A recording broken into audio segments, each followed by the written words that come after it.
Ассаламу алейкум, урматтуу биздин каналдын көрүүчүлөрү, алыстан жакындан көрүп жаткан мекендештер, саламатсыздарбы? Бишкек шаары 2-июль 2024 жыл. Банктарды көрүп алыңыздар, туугандар. Банктарда кандай болуп жатат рубль боюнча? Саат 11 болоюн деп калдым да бул жерде. Көрүп алсаңыздар болот. Курантты сагынган бир туугандар барбы?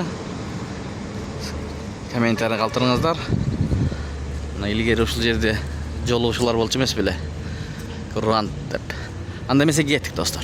Туугандар, обменкада доллар 86 сом 30 тиын, рубль 97,3 экен.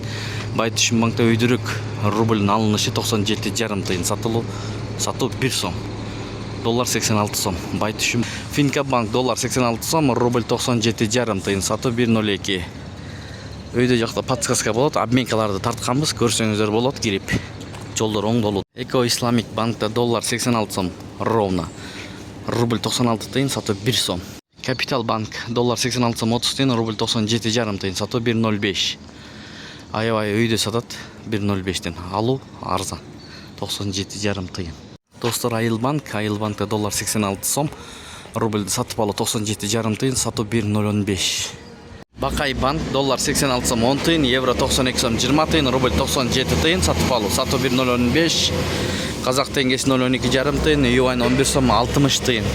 Ушу менен видеону аяктайбыз. Сак саламатта туруңуздар. Банктарды көрдүңүздөр, ой пикир комментарий калтырыңыздар. Тапканыңыздарга береке берген болсун.